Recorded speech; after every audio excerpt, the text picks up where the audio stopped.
In May 1995, a young woman left her home in Northern California for a morning jog. She was 28, steady in her habits, known for running the same trail before work. By 8 a.m., she should have been back at the kitchen table with her family. She never returned. The only trace was a pair of headphones lying on the dirt path, the cassette inside, frozen mid-song. Searches combed the woods, yet no further sign emerged. For decades, her absence remained a wound carried in silence by those who waited. Then, years later, a forgotten photo from the original case file surfaced, showing tire marks pressed into the soil beside those headphones. A clue long overlooked, a silence deepened by time. Before we begin, tell us where you're watching from today, and if you want more stories like this, don't forget to subscribe. The morning air in Northern California carried the crisp coolness of late spring. It was May 1995, and light spilled over the ridgeline, washing the county park in pale gold. The trail that cut through the woods had already begun to warm under the sun, its surface a mixture of compact dirt and scattered pine needles. Birds stirred in the canopy. The sound of a creek carried faintly in the distance. At 7 a.m., Emily Hartman stepped out of the stucco house she shared with her mother and younger brother. She wore worn running shoes, a pale blue sweatshirt, and shorts. A cassette player was clipped firmly to her waist, black headphones pressed snug over her ears. She paused to adjust the laces of her right shoe, tugging them tight, then nodded to a neighbor watering his lawn. He lifted a hand in return, noting her regular pace. Nothing unusual in her routine. Emily's runs were as predictable as clockwork, part of her structure as a 28-year-old teacher who balanced early mornings with long days in the classroom. She ran the same loop most mornings before work, timing herself against songs she knew by heart.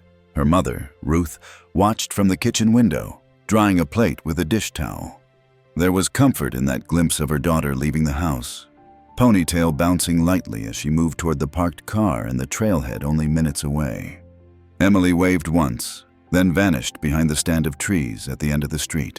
The trail itself curved through familiar terrain, the creek on one side, a stand of oaks on the other, the occasional wooden bench placed by Eagle Scouts years before. For Emily, the loop usually lasted just under an hour. She liked the solitude, the rhythm of her shoes pounding the dirt, the cassette's music sealing her into her own world. She would return flushed and smiling, setting the player on the kitchen counter while grabbing water from the fridge. This morning carried the same expectation. By 9 a.m., the Hartman kitchen table was set. Ruth laid out bread, jam, and fruit, waiting for Emily to return. Daniel, her younger brother, pulled out a chair and checked the clock. His sister sometimes extended her route, looping farther down by the creek before circling back. He thought little of the delay at first, but by 11 a.m., unease began to thicken the air. Ruth dialed the school's office, asking if Emily had checked in early. No answer. She called again at noon, her voice tight. Still nothing. At 1 p.m., Ruth drove to the trailhead lot. Emily's car was still there, locked. The windows revealed nothing out of place. A folded sweatshirt in the back seat, a small paper bag of classroom supplies on the passenger side. But the keys were gone, and there was no sign of Emily. Panic welled up in Ruth's throat.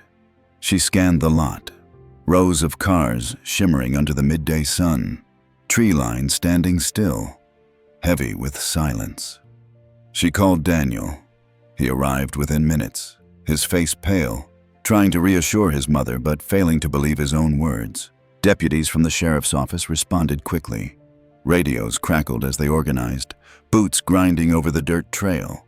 They moved in pairs, eyes sweeping the brush, calling out her name. Half a mile in, one deputy halted. There, against the dust of the trail, lay a pair of black headphones. The cord was twisted, one earpiece cracked where it had struck a stone. The cassette player attached had stopped mid-song, the counter frozen at 8:12 a.m. The find changed the atmosphere instantly. Yellow tape was unrolled across the trail. Photographs were snapped from multiple angles. A marker flag was pushed into the ground. Deputies bent low, studying the surrounding soil, brushing away pine needles in search of prints. Beyond that point, the trail curved into shadow. Ruth and Daniel waited at the trailhead, anxiety bleeding into dread as deputies walked past, evidence bags in hand. Ruth clutched Daniel's arm, whispering over and over, "She wouldn't leave her things. She never leaves her things." Her voice cracked as she repeated it, each word cutting sharper into the quiet. As afternoon wore on, volunteers began to arrive. Friends from the church, neighbors, even strangers who had heard whispers of a missing runner. Flyers were rushed to a local print shop, then handed out to anyone willing to post them. Lines of searchers fanned out, scouring brush, lifting branches, calling Emily's name in steady rhythm. Dogs barked as handlers encouraged them to follow scents.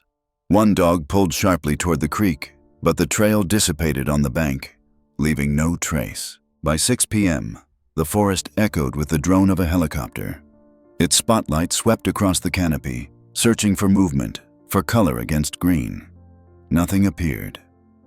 Deputies radioed coordinates, volunteers marked sections, but each report came back empty. At 9 p.m., the search was suspended. Deputies conferred by their vehicles, maps spread across hoods under portable lights. Ruth refused to leave. She stood rigid at the trailhead, Daniel beside her, both fixed on the darkness beyond the yellow tape. The forest seemed endless, a wall of silence that had consumed her daughter. Inside the evidence locker that night, the cassette player sat inert, tagged and sealed. The note accompanying it read, "Recovered East Trail, approx. 0.5 miles from lot. Counter stopped at 8:12 a.m. A single object, ordinary hours before, now sat cold behind glass. The first day ended with no body, no witnesses, and no path forward. What remained was the sudden rupture of routine. An empty chair at the table, an unfinished lunch, and a pair of headphones left alone in the dirt. The woods grew quiet again. The trail waited.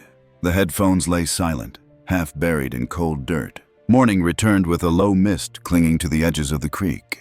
By 6 a.m., deputies were already at the park, headlights sweeping across the lot as more volunteers arrived with coffee in paper cups and heavy boots laced tight.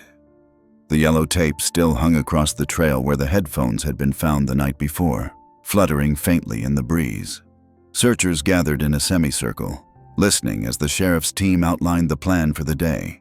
Grids would be drawn, each group assigned a section, every hollow, stream bed, and thicket to be cleared before nightfall. Ruth stood off to the side, a flyer pressed in her hands. Emily's photograph looked back at her, the smile printed in fading black and white. The words, "Missing since May 1995, bold above it. Daniel moved anxiously around the crowd, checking who was assigned where, asking questions faster than anyone could answer. His voice carried sharpness now, an edge that told everyone this was no longer just another community search. This was personal. By mid-morning, the first line of volunteers moved deeper into the forest. Branches snapped underfoot. Dogs tugged on leashes, handlers calling them forward. At one bend near the creek, two distinct sets of shoe prints were found. One matched the sole pattern of Emily's running shoes. The other was larger, heavier, angled away from the path, cutting toward the brush. Deputies crouched low, tracing the impressions, taking photographs, marking them with orange flags. But the soil was loose, the edges blurred. No clear tread pattern could be pulled from it. Still, the report logged the find. Secondary footwear impressions, inconsistent with victim. Word spread quickly among the volunteers. The idea that someone else had been there settled over the search like a chill.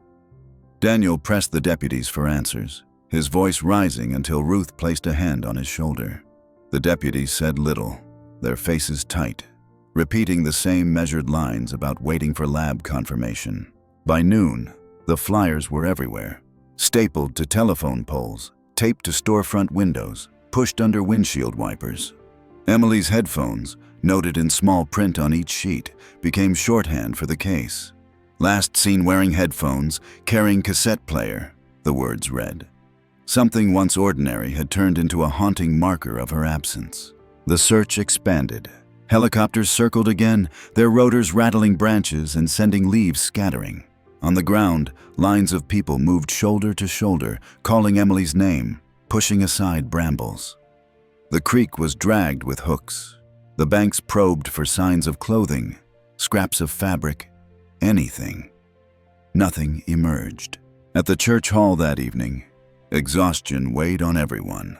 A large map of the park was spread across folding tables, red pins marking cleared zones. Deputies briefed the families, noting where searches would continue the next day. Ruth sat quietly in the front row, hands folded tightly in her lap. Daniel stood behind her, his eyes locked on the map, jaw clenched. He spoke up, insisting they check the parking lot cameras from nearby businesses, vehicles that might have passed between 7 and 9 a.m. The deputies nodded, made notes, but their tone suggested little urgency. Outside, the air cooled. Volunteers drifted away, heads lowered, voices hushed. Ruth lingered by the bulletin board, staring at the rows of missing posters pinned there. The headphones were mentioned on each one, small words beneath the photo, yet they loomed larger in her mind than anything else. That object had carried her daughter's music hours before. Now it carried silence. That night, Ruth sat at the kitchen table long after Daniel had gone to bed. She spread the flyers out before her, smoothing their creases, pressing down the edges with trembling hands. A pen rested beside her, the ink smudged on her fingers. She had begun to write notes in the margins, times called, numbers dialed, people spoken to, a record no one else seemed willing to keep. Meanwhile, at the sheriff's office, another thin report was filed. The description of the shoe impressions was vague, the photographs blurred. A single line stood out: secondary impressions terminate near brush, direction indeterminate. Nothing more was added. For Ruth, the second day ended the same as the first, with no daughter, no answers, and no clarity. The trail remained quiet, the forest unbroken. The only change was the creeping sense that the case was already slipping toward silence, carried forward only by the family's persistence. The woods held their secrets, unwilling to give them up. Another set of footprints disappeared into the brush and were gone. News of the missing jogger spread beyond the town by the third day. Local papers carried her photograph on the front page, the words "Teacher vanishes on morning run," printed in stark type. Neighbors whispered at grocery stores. Strangers slowed their cars near the trailhead. The community's curiosity grew, layered with unease. Some offered casseroles or words of support to the Hartman family, while others looked with suspicion, wondering what more lay beneath the surface of a simple disappearance. Ruth answered the phone constantly, her voice hoarse. Reporters asked for interviews. Friends called with speculation. Distant relatives offered prayers. She repeated the same words over and over. "We just want her home." Daniel refused most calls, focusing instead on the sheriff's office. He pressed deputies to expand their search, to review tapes from nearby gas stations, to look harder at the second set of footprints. He found their silence unbearable. Late that week, a man stepped forward, claiming he had seen something unusual. At 7:30 a.m. on the morning Emily vanished, he had noticed a dark green pickup parked near the trailhead, engine idling. He remembered it because it seemed out of place. The driver slouched low behind the wheel. When he glanced back minutes later, the truck was gone. Deputies took the statement, writing it into their logs, but no plate number was offered. Forensic work followed in small, tentative steps. Near the bend where the creek turned shallow, searchers discovered a shred of fabric snagged on a thorn bush. It was red, coarse, and unlike the pale clothing Emily had worn that day. Bagged and labeled, it joined the growing yet meager list of items stored in the evidence room. Deputies would later note that the fibers did not match Emily's clothing. The mystery of who they belonged to deepened. That night, Daniel demanded to see the headphones. He argued, pleaded, until an officer finally showed him the sealed envelope. Inside, the black plastic looked fragile under the fluorescent light. Cord twisted, one earpiece cracked. Soil clung to the edges, tiny flecks of grit trapped in the hinge. Ruth stood beside him, eyes fixed on the object. She reached out, then withdrew her hand as if touching it would burn. When she signed the property form acknowledging the item's return for temporary examination, her hand shook. The sheriff called a press conference the next morning. Cameras flashed as he stood at the podium, announcing there were no suspects at this time. He urged anyone who had seen unusual vehicles or strangers near the park to come forward. Behind him, a blown-up photograph of Emily's school portrait was displayed. Ruth sat in the front row, staring at her daughter's frozen smile. Daniel stood at the back, fists in his pockets, glaring at the deputies. In the days that followed, rumors multiplied. Some said Emily had staged her disappearance. Others whispered of secret relationships, of debts, of things the family preferred not to mention. Each rumor cut deeper, forcing Ruth to retreat into silence. Daniel fought back, challenging gossip, tearing down flyers that carried distortions of the truth. At the trailhead, flowers appeared, bouquets laid by strangers who had never met Emily but felt the pull of her story. Among them were more copies of the flyer, each one with the same line, "Last seen wearing headphones." That detail had spread into every mention of the case, a shorthand for the day her routine ended. Weeks passed with no body, no witnesses, and no truck identified. The green pickup remained an echo in testimony, unverifiable and incomplete. The red fabric lay in the evidence room, sealed and waiting, labeled "Origin Unknown." One evening, Ruth sat at the kitchen table with the envelope that held the headphones. She did not open it, but traced the outline of the object through the paper. She whispered her daughter's name again and again, her voice breaking into silence. Outside, the town shifted back into routine. Life moved forward, but the Hartman house remained paused at the morning Emily left. A calendar still marked May with a circle around the day she vanished. Nothing was crossed out afterward. And still, one image persisted, a fragment clinging to a thorn, red against green, fluttering when the wind caught it. A red thread swayed in the wind, then stilled forever. The phone began to ring at the Hartman house late at night. At first, Ruth thought it was family calling to check in. But when she answered, the voice on the other end was wrong. Too steady, too calculated. It was a man. He claimed to know where Emily was. His words were clipped, demanding, and chilling. He said he could arrange her safe return if the family delivered money. Ruth froze, gripping the receiver so tightly her knuckles whitened. Daniel, overhearing from the hallway, snatched the phone and barked questions, but the caller hung up, leaving only the hollow hum of the line. Deputies traced the call but found nothing useful.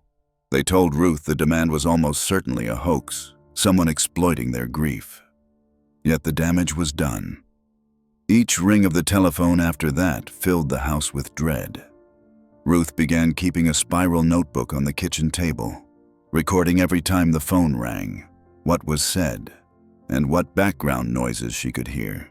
Her handwriting was shaky, but it gave her a sense of order in the chaos. One recording captured by deputies revealed faint details. Beneath the caller's words, a sound leaked through, the distant horn of a freight train and the rhythmic clatter of steel wheels. The sheriff's office logged it, noting the likelihood the call had come from somewhere near the main rail line that cut across the valley. Deputies canvassed payphones in those neighborhoods, but the search turned up nothing. Daniel's anger deepened.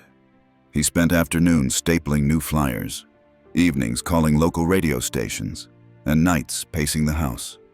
He watched his mother closely as she filled page after page in her notebook, copying down phone numbers, dates, fragments of phrases. Sometimes she drew a small set of headphones at the top of the page, circling it as if to remind herself where it all began. By midsummer, the case was already losing momentum. Reporters moved on to other stories. Volunteers stopped calling. But Ruth clung to her notebook and the object sealed in the evidence envelope. At night, she would place the headphones on the table beside her notes, as though the object itself might anchor her search. One afternoon, Daniel found her staring at the cracked plastic through the evidence bag, lips moving soundlessly. He asked what she was doing. Ruth replied quietly, "I'm trying to listen for her." It was irrational, but grief rarely obeys logic. The sheriff scheduled another press conference, this one shorter, more restrained. He acknowledged the prank calls, urged the public not to spread false leads, and reassured that the investigation remained active. But the room was half full, and the reporters' questions were brief. Daniel stood in the back again, furious at the dwindling attention. That evening, as shadows lengthened across the Hartman living room, the phone rang again. Ruth wrote down the time, 7:45 p.m., and pressed the receiver to her ear. The voice was different this time, lower, slower, repeating Emily's name as though testing how it sounded aloud. There was no demand for money, only the name, spoken again and again, until the line cut to static. Ruth dropped the pen, her page unfinished. She added only 3 words before closing the notebook. Emily's name whispered. It was the last call they would receive, but its echo lingered in the house long after. A voice faded, leaving only the sound of a passing train. Summer dragged on, hot air pressing down on the valley. The trail grown dusty and brittle beneath the sun. By July, the sheriff's office had scaled back its presence. Only an occasional patrol car passed the lot where Emily's vehicle once sat for days. For Ruth and Daniel, the search never ended. They organized small groups on weekends, retracing paths already scoured, lingering near the creek, staring into the woods as though sheer persistence might bend reality. Ruth carried her spiral notebook everywhere. Its pages had multiplied with scribbled names, times, and faint arrows marking theories that never led anywhere. Daniel studied the photos the sheriff had released, memorizing the angles, the small flags planted in the dirt. He noticed details others seemed to overlook. One night, poring over a copy of the evidence photo of the headphones, he spotted a smear of dried mud clinging to the cord. He compared it to soil samples taken near the trailhead. The color and texture were wrong. This mud had a pale, sandy quality, flecked with mica. Daniel pressed the issue with deputies.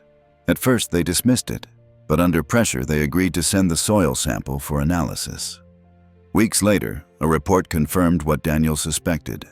The dirt on the headphones was consistent with soil found along the banks of the Sacramento River, several miles from the park.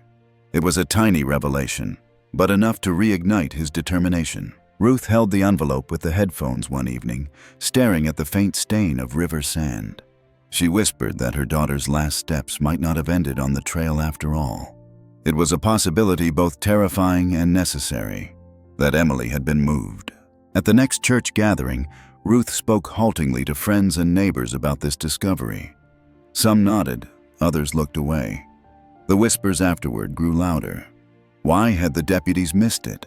Why had the family noticed what investigators had not? The divide between community and law enforcement widened. Volunteers stopped volunteering. Rumors hardened into suspicion. Ruth chose silence, speaking only through the notebook and the headphones she refused to let out of sight. Daniel spent weekends driving the back roads near the river. He parked near old boat launches, scanning mud flats, studying where tire tracks vanished into weeds. He told no one, fearing ridicule, but each trip added to the weight he carried. He believed Emily had been here somewhere along the river's edge. At night, the Hartman kitchen table became a war room. Maps spread across the surface, markers circling spots along the river. The headphones sat in the center, the cord curled like a question mark. Ruth tapped her pen against the plastic evidence sleeve, saying softly, "She's still out there." But each morning came and went without discovery. One Sunday evening, Daniel returned from another solitary drive, mud still on his shoes. He told Ruth he had found nothing again. She only nodded, closing her notebook. Neither spoke further. The silence hung heavy, filled only by the ticking of the wall clock. And still, the headphones remained, their cracked shell now carrying the memory of 2 places, the trail where they were found, and the river they hinted toward.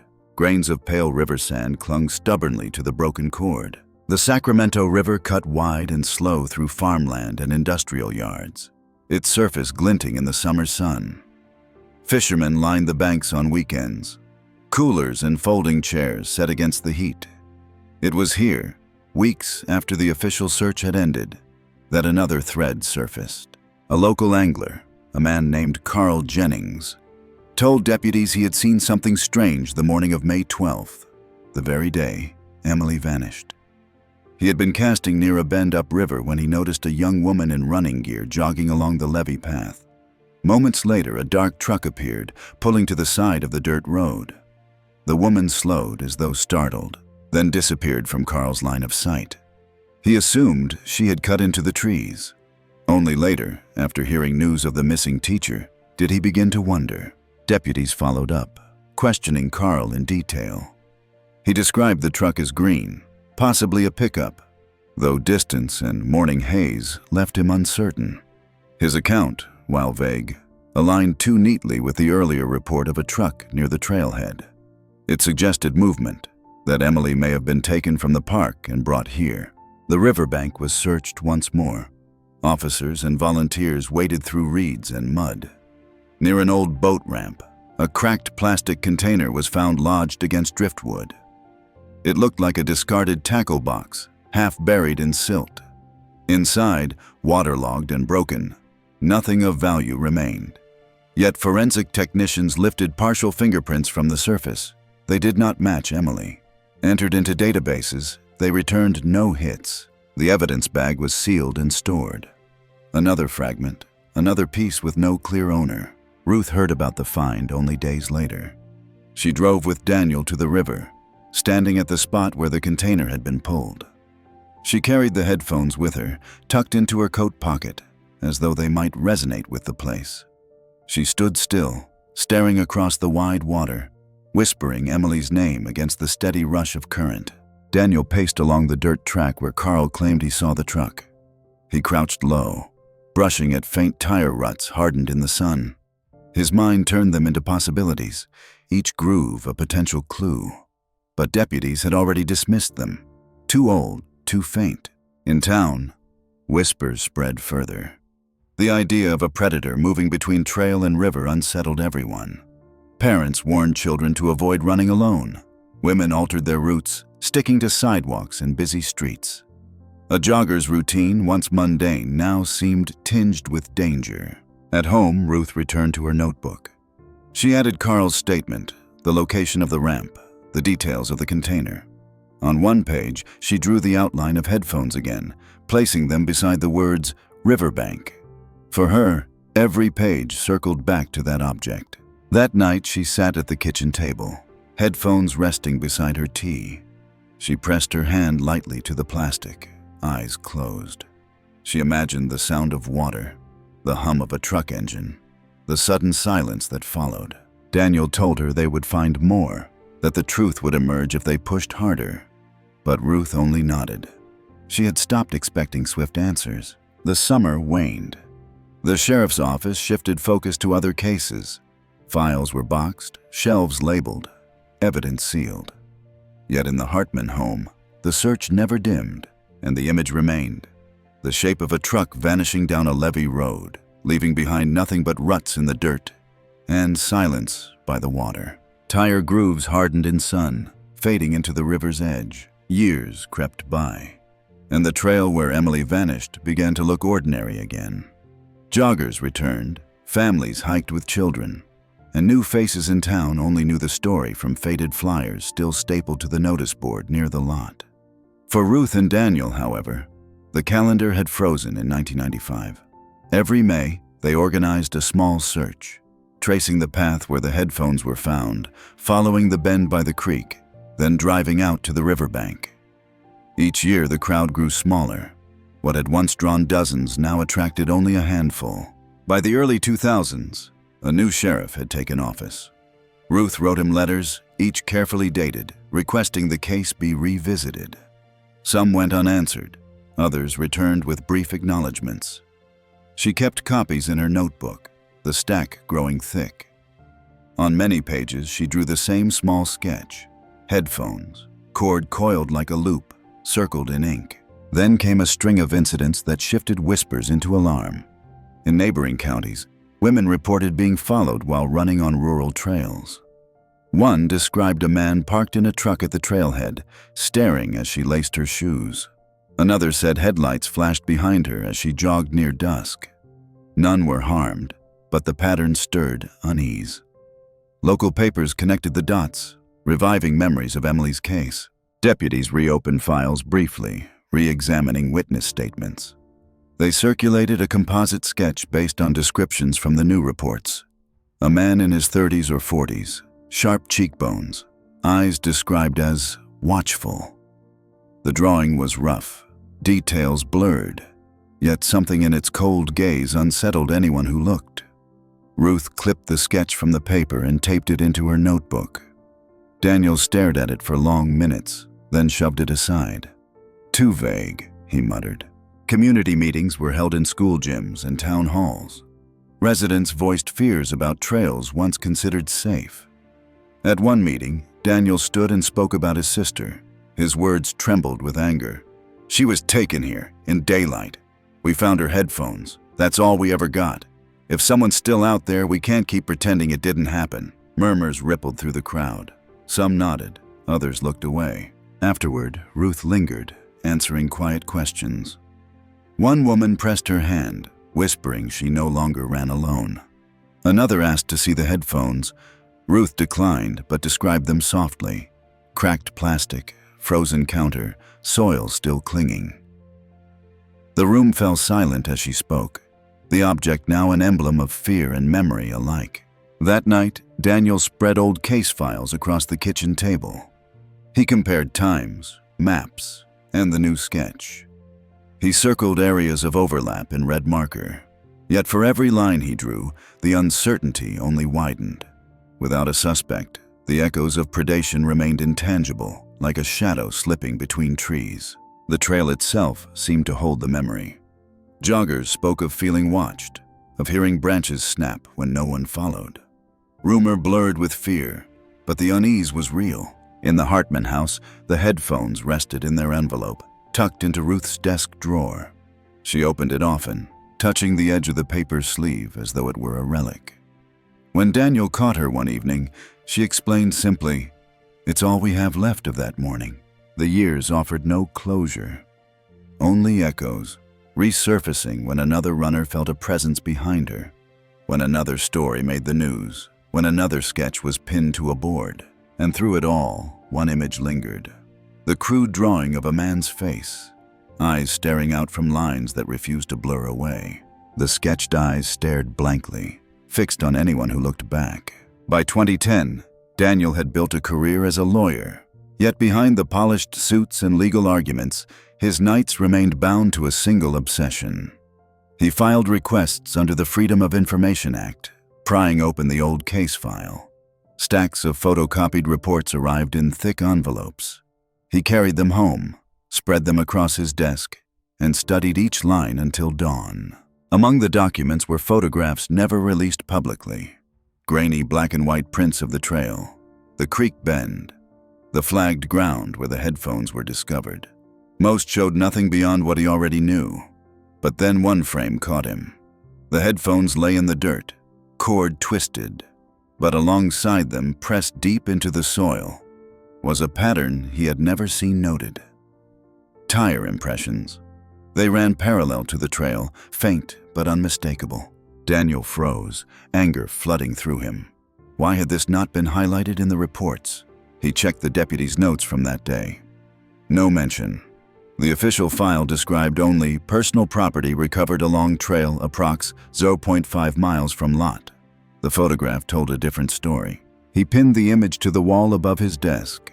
Under a magnifying glass, the grooves aligned with a wide tread, likely from a pickup or SUV. He searched old automotive manuals, comparing patterns. The closest match pointed to a mid-1990s truck tire. His mind returned instantly to the witness statement about the green pickup. It fit too neatly to ignore. Ruth sat beside him as he laid out the photo, her fingers trembling as she traced the dark grooves with her eyes. "They didn't tell us this," she whispered. Daniel shook his head. He pulled another folder, notes from the composite sketch, statements from other women who had reported feeling watched. He pinned them beside the tire photo. A web began to form. Red lines drawn between trail, truck, and predator. For weeks, Daniel drove to used bookstores and libraries, collecting manuals of tire impressions, police training guides, anything that might narrow the field. He taped pages to the wall, marking where tread patterns overlapped with the photo. At night, the office glowed with lamplight, paper edges fluttering when the window cracked. Ruth brought him coffee, her own energy fading, but her resolve steady. She returned often to the envelope holding the headphones, placing them beside the photograph. The objects together felt like a conversation between absence and evidence. At a community meeting later that year, Daniel presented his findings. He stood before a small crowd, showing blown-up copies of the tire photo. He spoke clearly, his lawyer's voice precise. This was found the morning Emily vanished. It was never acknowledged in the official record. These impressions match the type of tires used on certain pickup trucks in the 1990s. We cannot let this be forgotten. The room was silent afterward, weight heavy on every face. Reporters wrote brief stories, though they were buried on inside pages. Deputies offered cautious replies, promising to review any new information. Daniel left the meeting more frustrated than ever. That night, Ruth sat with the headphones in her lap, the cracked earpiece catching the light. She whispered to her son, "These were hers, and they were left beside those tracks. Don't let them close the door on this." He nodded, staring at the photograph again. The trail looked ordinary in the print, sunlight flickering through leaves. Yet within the dirt lay grooves that told of weight and direction. For Daniel, it was the closest thing to someone else's shadow pressing into the ground.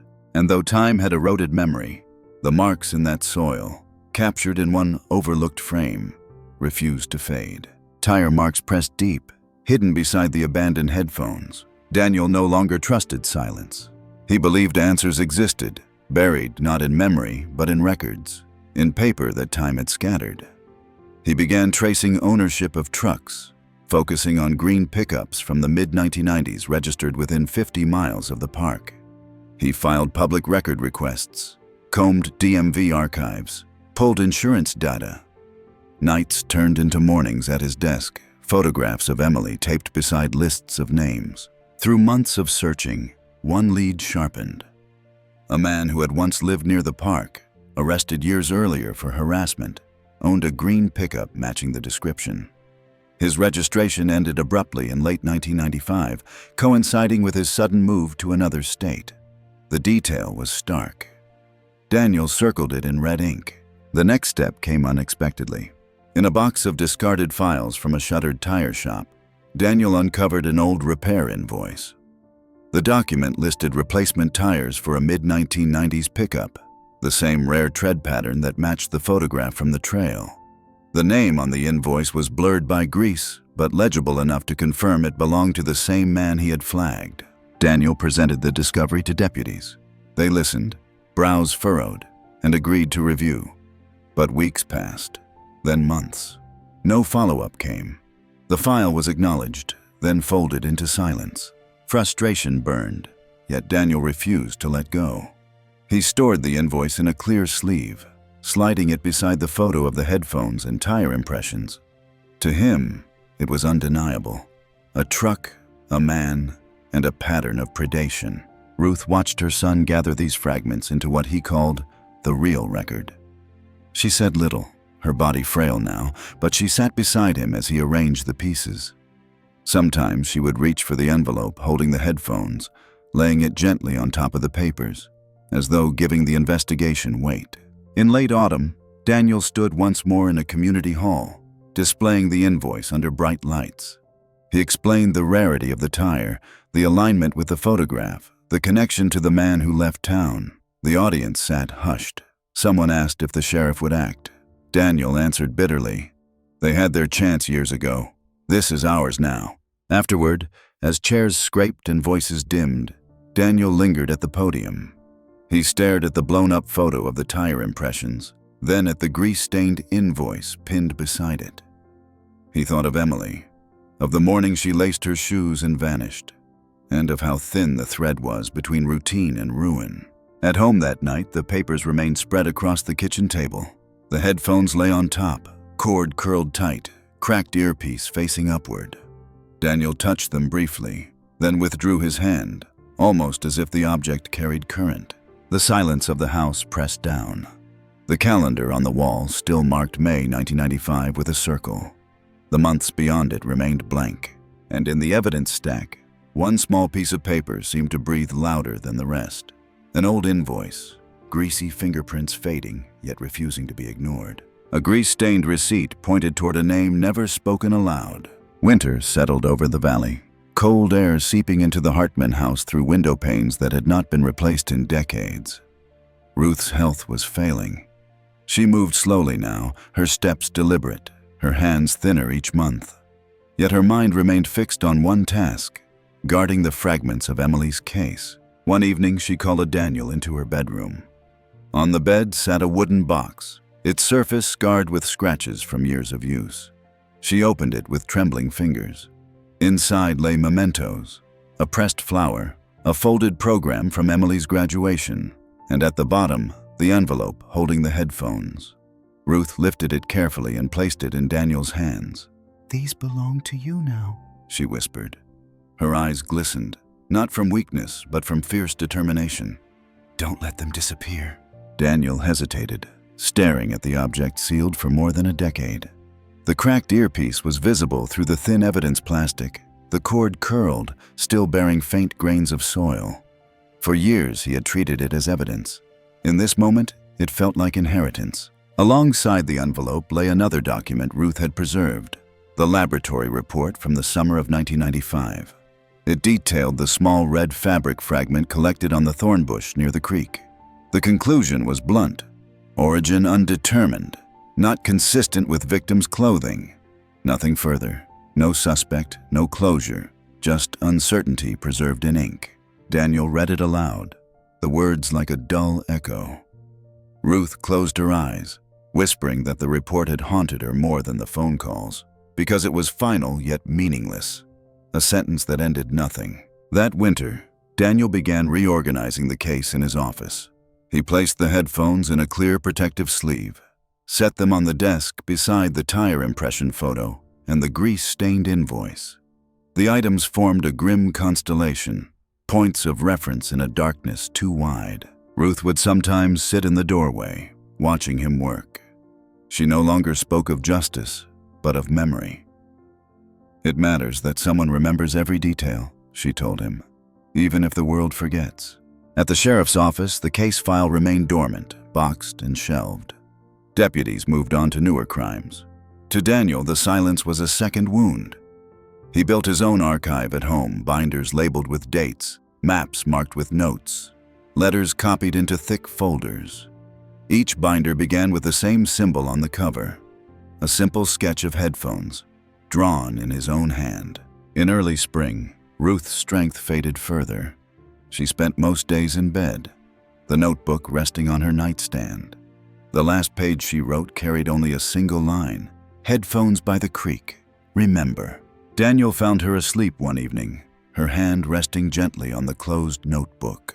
He left it there, unwilling to disturb the fragile peace of her final vigil. The house grew quieter, the rooms dimmer.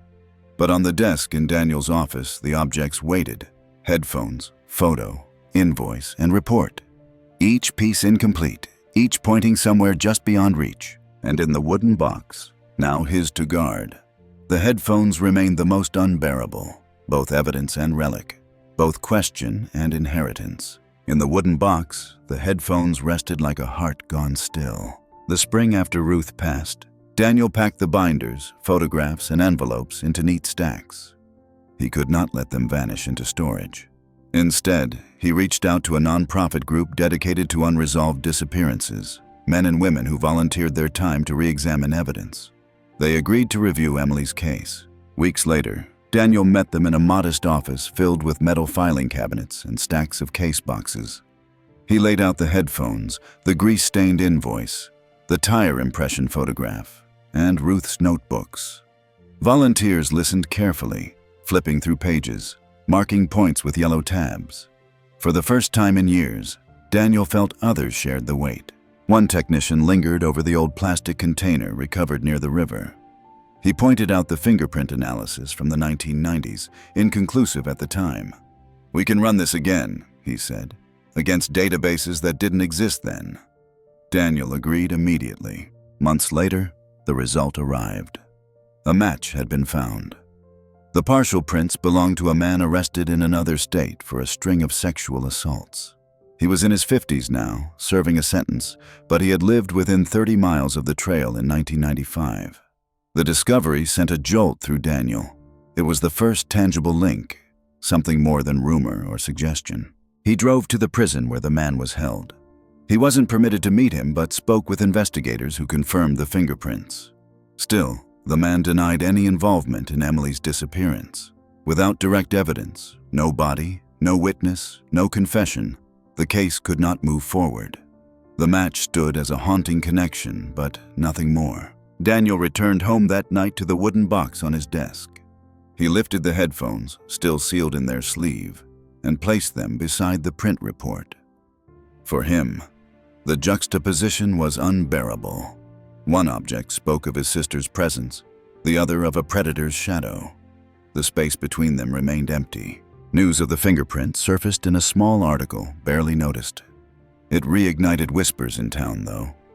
Neighbors speculated again about the green truck, about faces half remembered from the 1990s.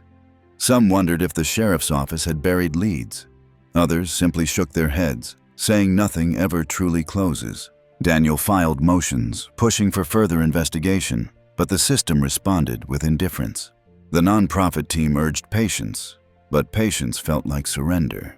He pinned the fingerprint report to his office wall, beside the tire photo and the invoice, forming a grim gallery of fragments. At its center, as always, were the headphones. One night, alone in the dim glow of a desk lamp, he opened Ruth's final notebook. On the last page, beneath her handwriting, he added his own. Fingerprint identified. No closure. He closed the book and set it gently back in the box. The investigation had moved forward, yet the silence remained unbroken. The missing jogger was still missing. A name surfaced, then vanished again into the silence of denial. The years moved on without mercy. By the 2020s, the town had changed. New subdivisions cut into farmland. Fresh shops opened along Main Street, and the trail where Emily vanished was repaved for weekend joggers and strollers. But for Daniel, the ground had never shifted. His life had bent around a single morning in 1995. When Ruth died, the family home grew too quiet. Daniel kept it as it was, dust gathering on shelves, calendars still frozen on the month Emily disappeared. In the corner of his office sat the wooden box she had entrusted to him. Inside, the headphones waited. He rarely touched them now, but their presence radiated through the room, shaping his every choice. The nonprofit investigators continued to check databases, hoping for breakthroughs. They urged Daniel to accept that without a body, without testimony, the case might never reach trial. He listened politely, then went home and reopened his own files. On his desk, the same grim pattern remained. The tire photograph, the grease-stained invoice, the fingerprint match, the red thread from the thorn bush. Each pointed toward a predator, yet none could bind him to Emily's vanishing. At night, Daniel walked the trail alone. He moved past the spot where the headphones had been found, pausing beneath the trees. He crouched, pressing his hand to the dirt, as if feeling for the faint grooves of tire tracks long since erased. The forest was quiet except for wind stirring the leaves. Joggers passed, glancing curiously at the man standing still in the shadows. On the 25th anniversary of her disappearance, a memorial was held at the park. Few attended, only old friends, some neighbors, and a handful of strangers drawn by the mystery. Daniel spoke briefly, his voice level but edged with exhaustion. He said Emily deserved more than silence, that unanswered questions were their own form of cruelty. When the crowd dispersed, he lingered, laying a small bouquet on the trail, headphones sketching through his thoughts as vividly as if they were still lying in the dirt. Back home, he sealed the headphones once more. He placed them in a new archival box, labeled in thick black marker, Hartman Evidence, Do Not Destroy. He added Ruth's notebooks, the fingerprint report, and the photographs. Together they formed a personal archive, waiting for science or fate to open a door that the 1990s had locked shut. Daniel stood in the doorway of the office, staring at the box. He knew the world outside had moved on. that the case file in the sheriff's office was buried behind hundreds of others. But here, in this room, it remained alive. Not solved, not silenced. Alive in fragments, in symbols, in objects that still breathed with memory. He closed the door, leaving the headphones sealed in their new home. The trail remained open, joggers still moving along it each morning. But for those who remembered, every curve carried the weight of a single absence. The headphones waited, sealed in a box of unanswered questions,